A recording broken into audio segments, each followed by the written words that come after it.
We're a small nonprofit. 4 people work here, are employed. We have a lot of volunteers.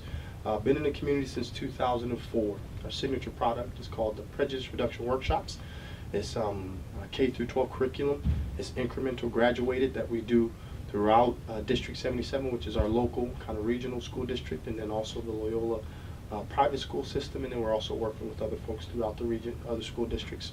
We work with businesses on kind of preparing their organizations for the demographic change that's coming, and then we also support other community events around diversity and diversity initiatives. Mankato has been continuously changing since about 1990, and so there's some demographic information that shows from 1990 to 2004, Blue Earth County, which Mankato resides in, has changed about 170 some odd percent. Well, 2004 moving forward, they say in 2035 projections, the state demographer says that by 2035 we'll see about 117% change in non-white population and about a 3% change in white population. Our community has changed, it will continue to change, but we don't see that change represented in who owns businesses, who has access to the opportunities to even start the process of opening a business, of entrepreneurship and enterprise. The context around it was that we didn't see a lot of minorities, refugees or immigrants, and women owning businesses, pursuing those business options like we thought we should. And so then we said, well, let's take a look at the system to see how does the system help, how does the system hinder, how does the system simply get in the way, because the current system simply does not work for those folks who are coming to our community who may not have English proficiency like we would like, or who simply come from a system in which there was a distrust of the larger system in government and business opportunities, and now coming to a place where those institutions can be open to you. You can have access to them, but how do you engage with them? If you had a great idea, but you didn't have the $25 or the $50 or the $100 to process the paperwork, did that mean you couldn't do it? We thought that was just not the premium way to make sure that all great ideas are brought to the marketplace, where then the marketplace can decide if they succeed or if they fail. It's never been the money up front, it's always been a great idea. If you were an innovator in the marketplace, you were embraced and moved forward, and you had to continue to innovate. There was a Latino couple trying to start a business, had no credit but had 50 grand, right? But couldn't get anything started because credit was the thing you needed to have. And I thought, man, if you could have $50,000, right, an idea to try and put it onto the marketplace, but the one thing that stopped you was you didn't have what we call credit, right, to be able to do it. I thought, well, something, I thought, and again, I'm not a business person, but I thought something has to be wrong, right? Because there's no way I could have $50,000 in cash ready to say, hey, I want to embark on this process of making this idea real, and be told no.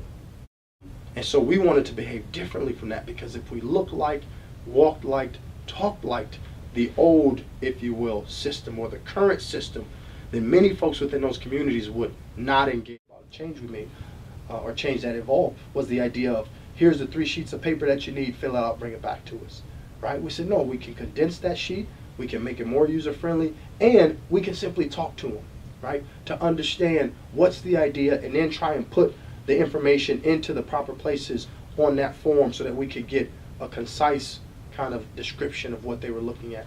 We also use cultural liaisons and translators and interpreters to make sure that we could reach those folks in the populations that we needed to, right, where English proficiency wasn't at a premium. But we're also willing to say we believe in engaging in the system, right, because again, some of those communities historically engaged and were not treated the best. Yeah.